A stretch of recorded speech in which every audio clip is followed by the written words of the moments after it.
Xiaomi vient de présenter un tout nouveau smartphone qui vient chercher Oppo sur le Reno Zoom X10 et qui vient chercher Huawei sur le P30 Pro. On sait que Xiaomi font des bons smartphones à différents prix, mais là pour le coup c'est très intéressant parce que c'est le premier smartphone à être un photophone et à proposer 5 capteurs, dont un fameux capteur 108 mégapixels, ce qui est quand même énorme. C'est cette bête là. C'est le Mi Note 10. Mi Note 10 qui est juste là, que j'utilise depuis plusieurs jours. Alors on va se faire un truc très simple aujourd'hui. Extrêmement simple, on va regarder déjà un peu le contenu de la boîte, on va regarder ce qui est fait d'un point de vue esthétique et on va regarder s'il tient ses promesses en photo et qu'est-ce qu'il peut promettre à côté de la photo, et vous allez voir que ce smartphone fait bien plus que des photos.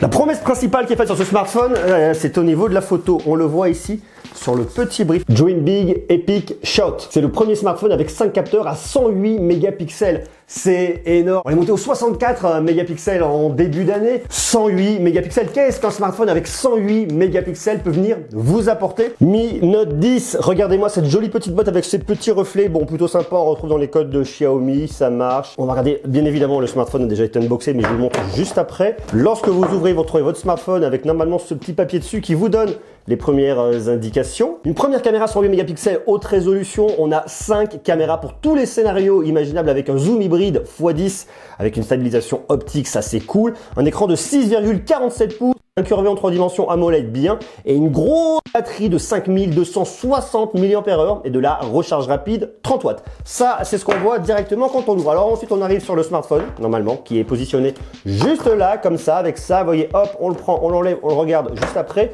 En dessous, on se retrouve avec ce truc-là. Alors, hop, faut venir le chercher comme ça. Vous avez de quoi ouvrir votre tiroir de cartes SIM et vous retrouvez à l'intérieur des notices, cartes de garantie intéressantes. Et surtout, vous retrouvez cette petite coque en silicone. Alors, c'est marrant parce qu'elle est noire cette fois-ci. On reste vraiment dans l'esprit du noir, vous voyez.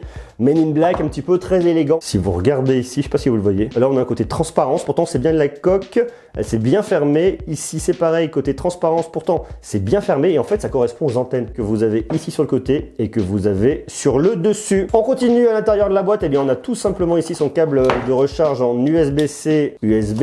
Son gros bloc de recharge rapide, monstrueux de 30 watts qui est là. Avec cette boîte, on est dans ce côté noir, élégant. J'aime bien. Plutôt sympa, assez classieux, même plutôt très classieux comme ça. Bon, ça fonctionne. Après, on est sur des gros basiques. Il n'y a rien de bien exceptionnel à l'intérieur. L'unboxing est plutôt normal.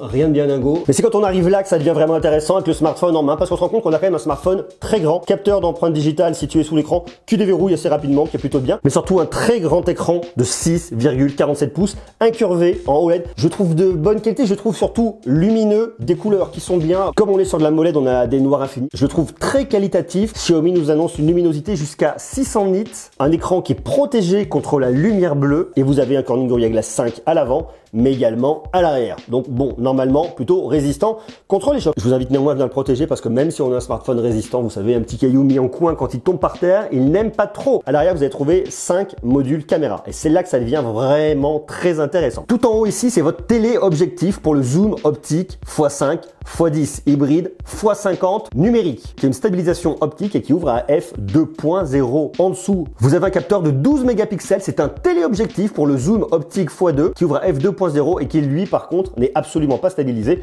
Mais ça, je vous le montrerai tout à l'heure. On se retrouve en dessous avec la vedette, la star, le capteur 108 mégapixels avec la techno 4 pixels en 1, un capteur de 1,6 micromètres, stabilisation optique et qui ouvre à f1.69 et qui a un champ de vision de 82 degrés. On continue en dessous avec un capteur 20 mégapixels, c'est l'ultra grand angle avec un champ de vision de 117 degrés qui ouvre à f2.2 et on finit en dessous avec une toute petite caméra ici, c'est pour la macro, c'est le 2 mégapixels, un capteur de 1,75 microns et par contre là-dessus j'ai absolument aucune information sur l'ouverture. Alors la distance c'est de 2 cm à 10 cm et à l'avant juste planqué ici vous avez une caméra de 32 mégapixels, capteur de 1,6 microns, la technologie Super Pixel 4 pixels en 1 qui ouvre à f2.0. Donc là on se dit ok, j'ai beaucoup de capteurs, j'ai 5 capteurs à l'arrière, j'ai un capteur à l'avant, j'ai en gros 6 modules photo différents Qu'est-ce que ça va pouvoir venir m'apporter? Qu'est-ce que je vais pouvoir faire avec tout ça? Il y en a certains qui marchent parfaitement bien, il y en a d'autres qui sont un peu plus, voilà, plus pour l'ambiance. Mais en tout cas, ce qui est vraiment intéressant, c'est le tour de force qui est fait par Xiaomi, de venir chercher les plus grands sur la photo. L'idée de Xiaomi, c'est de venir talonner les autres, c'est de proposer la technologie au meilleur rapport qualité-prix. C'est drôle parce que si on retourne l'année dernière et qu'on va chez un concurrent, qu'on va chez Google, ils ont proposé un smartphone, un Pixel 3 avec un seul capteur. Cette année, ils ont mis 2 capteurs que vous avez sur le Pixel 4.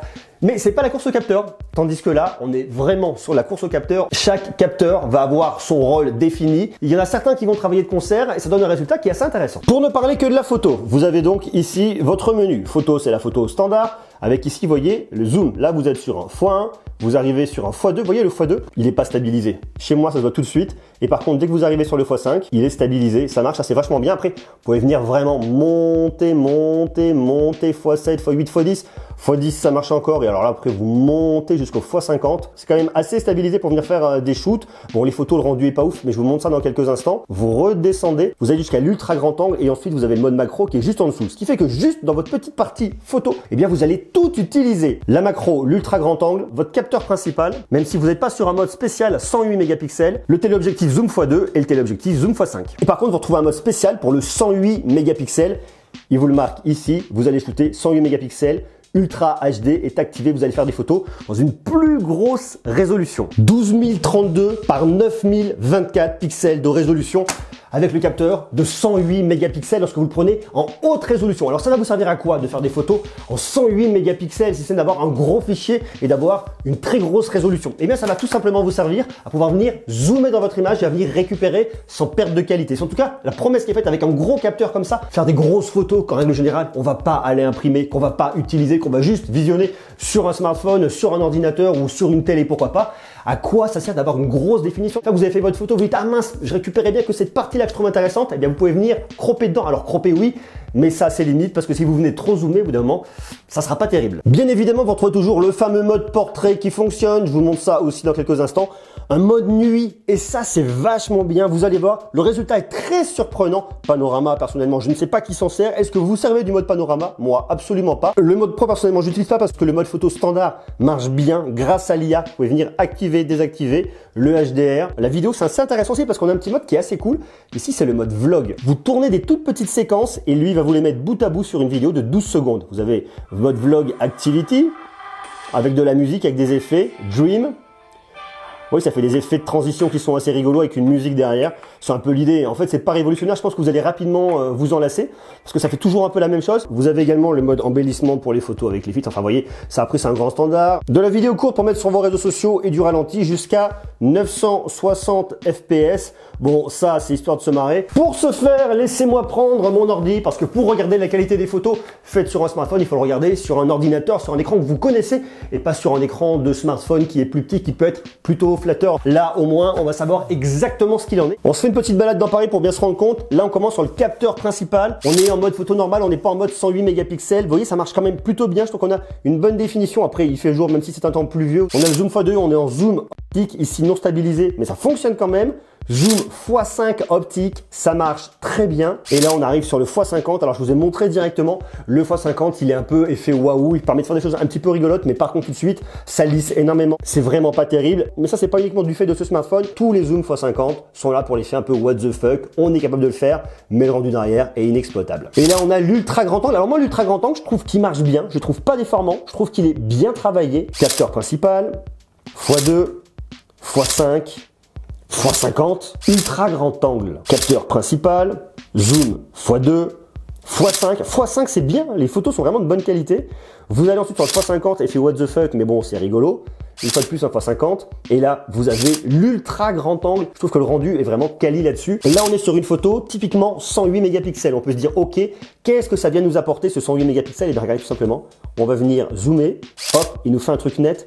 Et là je me trouve avec un truc qui est net à cette distance. C'est drôlement bien. Alors après je peux venir zoomer davantage, mais là je vais venir perdre un petit peu en qualité, ça va me rajouter du bruit. Mais imaginez quand même, on part de là. Donc je peux venir quand même zoomer, recadrer et je garde quand même une excellente qualité. Ça c'est la macro. Alors moi la macro je suis pas hyper fan. Effectivement entre 2 à 10 cm, On récupère des choses un peu rigolotes, mais c'est pas terrible. Ça, c'est un petit dos de saumon dans une assiette.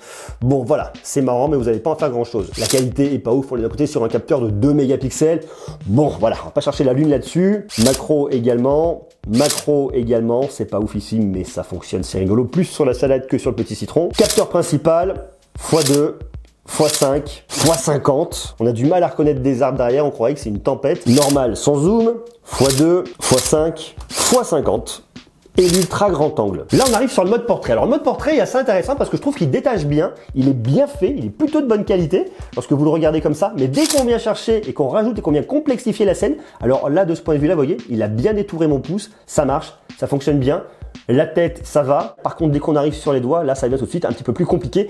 De l'autre côté, on est sur un processeur milieu de gamme plus. C'est un Snapdragon 730G G pour gaming. Il fait quand même pas mal le taf. Le détourage est plutôt bien. Là, on a quelques petits défauts ici. Bon, c'est moi qui suis venu un peu chercher le bazar. Je suis vraiment venu complexifier ici. Mais sinon, lorsque vous mettez sur une photo un peu plus standard, ça marche absolument bien. Par contre, dès qu'on arrive en mode nuit, il y a une bonne répartition de la lumière. Il y a un beau travail qui a été fait d'un point de vue logiciel là-dessus par Xiaomi. On va pouvoir changer de scène, mais ça marche bien. Je trouve ça vraiment bien, les photos de nuit. Regardez-moi cette rue, c'est lisse, c'est net, c'est beau, c'est bien rendu, je la tiens à la main, on n'est absolument pas sur un pied et ça ne bouge absolument pas. Idem ici, là je viens zoomer x2 et là je vous fais l'espèce de gros zoom, là c'est pas terrible par contre, hein, d'un point de vue logiciel, ça vous lise des trucs, ça vous fait une espèce d'aberration, là par contre c'est vraiment horrible, limite très cartoon, mais la photo de nuit standard marche merveilleusement bien. Et même la caméra de selfie donne un rendu qui est franchement bien. On est sur un smartphone qui est très équilibré au niveau de la photo, que ce soit en plein jour jusqu'à un zoom x10, vous avez quelque chose qui marche très bien. L'ultra grand angle marche très bien, la photo de nuit marche très bien, la macro, on oublie, ça ne sert strictement à rien. Les gros zooms au-delà du x10, c'est rigolo, mais ça ne sert pas à grand chose. On a donc un smartphone qui s'inscrit dans la lignée des photophones et qui, pour moi en tout cas, est le premier gros vrai photophone de Xiaomi. Même si Xiaomi faisait des smartphones avec des bons appareils photo, là, clairement, ils viennent chercher Huawei et Oppo au niveau de la photo. On va pas aller chercher un Google Pixel 4 parce que le traitement d'image derrière est pas le même. La force de Google, c'est l'algorithme. On va pas aller aussi loin qu'avec un iPhone 11 Pro. On va pas aller aussi loin qu'avec un Samsung S10 Plus ou Samsung S10. Mais par contre, la proposition est vraiment intéressante et surtout pour le prix. Mais ça, le prix, je vous le dis tout à l'heure. Autre usage qui est vraiment bien derrière, c'est multimédia. Hop, il faut venir zoomer un petit peu dedans. On a un écran qui est très grand. Alors, je vais venir regretter un peu cette encoche sur le côté. Mais par contre, regardez, d'un point de vue son, on a beaucoup de son. On a un seul haut-parleur qui est ici, mais qui crache extrêmement fort, qui envoie très fort au niveau du volume. C'est bien, mais c'est pas parfait parce que lorsque vous arrivez à très gros volume que vous avez de la musique, et bien derrière ça sature. Alors il faut savoir en fait l'utiliser raisonnablement, il faut savoir le régler. C'est pas la peine de pousser le son à fond. De toute façon, vous allez venir polluer votre entourage parce qu'il y a beaucoup de son, ça envoie très fort au niveau des watts. Et ce qui est cool, c'est que pour voir qu'on a un tout petit haut-parleur ici, et bien ça crache extrêmement fort. Vous venez régler en fonction de si vous écoutez une partie plus parler ou une partie plus musicale, même sur une partie parlée, vous mettez le son à fond, ça vient tordre un petit peu. Réglez ça, régulez-le, ça marche. Et surtout, ce qui est très intéressant au niveau de ce smartphone, ça se situe ici puisque vous avez une prise jack qui est conservée et qui restitue un son de qualité avec un bon spectre, une bonne dynamique. Point de vue purement multimédia, pour regarder des séries, pour regarder des films, pour venir jouer à des jeux, la qualité est au rendez-vous. Je vais regretter toujours cette petite encoche sur le côté. Ça, c'est SO 2019. Ça me paraît assez normal. Il a bien fallu faire des choix et des compromis. Xiaomi ne pouvait pas tirer non plus les prix complètement vers le bas et nous intégrer une petite caméra pop-up. On est dans l'ADN de ce qu'on retrouve en 2019, donc rien de problématique là-dessus. Pour des parties de gaming, ça marche, c'est assez fluide, c'est assez intéressant. Alors d'un point de vue performance, on a ce qu'il faut derrière avec le Snapdragon 730G couplé à 6 Go de RAM. Maintenant, le seul truc que je vais venir vraiment regretter lorsque je joue et que je le tiens comme ça dans la main, c'est qu'en fait, votre haut-parleur est situé là. Ce qui fait que lorsque je le tiens et que je viens jouer comme ça, eh bien je viens obstruer mon haut-parleur. Donc il faut que je fasse attention à la façon dont je positionne ma main pour ne pas venir le bloquer. Sinon, il faut que je prenne le smartphone et que je le mette dans ce sens-là. Mais là, ça me paraît bizarre d'avoir l'encoche de ce côté-là. En tout cas, je suis pas habitué. Je préfère vraiment l'avoir comme ça. Ça me paraît beaucoup mieux du point de vue de l'encoche. Par contre, je suis frustré d'avoir ce haut-parleur là. À noter que c'est le gaming, c'est votre truc. On a un mode jeu là-dessus qui vous permet de booster les performances au maximum pour venir profiter d'une expérience complètement optimisée. Maintenant, il y a un autre point qui est très intéressant sur ce smartphone et qui fait toute sa force, c'est son autonomie avec sa batterie de 5260 mAh et de la recharge rapide 30 watts. Ça me paraît normal qu'il y ait de la recharge rapide avec une grosse batterie comme ça. Si vous n'aviez pas de la recharge rapide, eh bien, vous passeriez beaucoup de temps à venir le recharger. Il serait longtemps branché, vous ne pourriez pas l'utiliser. Donc ça, c'est complètement normal par rapport à ce que cherche à faire Xiaomi là-dessus. C'est plutôt intéressant parce que c'est une batterie qui vous permet de tenir 2 jours sans aucun problème. Ça dépend bien évidemment une fois de plus de vos usages. Si vous passez toute la journée dessus, arrivera un moment où ça ne tiendra pas 2 jours. Si par contre vous avez un usage un peu courant, vous pouvez tenir même un peu plus que 2 jours. Côté prise en main, on a un smartphone qui est quand même relativement grand. Il faut forcément venir le tenir à 2 mains. Si vous le tenez à une seule main, il y a un moment, vous allez venir galérer un petit peu pour atteindre le haut de l'écran et faire ce que vous voulez faire. C'est un smartphone que je trouve un peu lourd avec ses 208 grammes. Ici, vous pouvez insérer une double carte SIM. Par contre, pas d'extension micro SD. Vous avez 128 Go de stockage, ce qui dans l'absolu est déjà largement suffisant. Pour l'OS, on est sur MIUI 11.0.3, basé sur un Android 9. Vous avez bien évidemment la possibilité de venir paramétrer pas mal de choses au niveau de la luminosité, du mode lecture. Vous pouvez venir activer, ça va venir un petit peu vous le jaunir. Alors là, tout de suite, je vais pousser un peu à fond. Vous venez vraiment l'ajuster pour juste casser un peu l'effet lumière bleue, que ce soit moins horrible. Vous pouvez venir également le planifier de telle heure à telle heure. Vous avez votre schéma de couleur automatique, saturé par défaut. Je vous conseille de mettre automatique, ça va se caler par rapport à l'éclairage naturel. Vous pouvez venir réchauffer légèrement. Vous avez pour moi le meilleur combo ici, automatique chaud. Ça marche très bien. C'est un smartphone qui est également équipé de NFC. Il fait plusieurs belles promesses. Déjà la photo et en plus il tient sa promesse. Donc ça c'est vraiment cool. On a un bon écran pour le multimédia, c'est parfait. On a suffisamment de performance pour faire tourner beaucoup de jeux du Play Store, voire quasiment tous les jeux du Play Store. Un smartphone endurant avec une très grosse batterie, 5260 mAh, de la recharge rapide. Enfin, je trouve intéressant et il est disponible en configuration 6 Go de RAM, 128 Go de stockage au tarif de 549,90 €. Belle réussite de la part de Xiaomi de venir attaquer Huawei, Oppo au niveau de la photo. Ce Mi Note 10 fait plein de belles promesses et surtout le plus important, c'est qu'il les tient. À vous de me dire comment vous le trouvez maintenant, vous, en bas, en commentaire. Est-ce que ce smartphone pourrait vous intéresser et est-ce que vous voyez l'usage pour vous, vraiment pour vous? Qu'est-ce que vous feriez de ces 5 modules photo? Qu'est-ce que vous iriez shooter? Est-ce que vous utiliseriez plus l'ultra grand angle? Est-ce que vous aimez les grandes photos de paysages très grands, très ouverts? Même pourquoi pas, est-ce que vous utilisez le mode panorama? Moi personnellement, je l'ai utilisé juste pour tester, mais sinon, pas trop d'intérêt. Est-ce que prendre des photos en 108 mégapixels, ça pourrait vous intéresser? Qu'est-ce que vous pensez du mode nuit là-dessus tel que je vous l'ai montré? Marquez-moi tout ça en bas en commentaire. Sur ce, je vous embrasse et je vous dis à demain.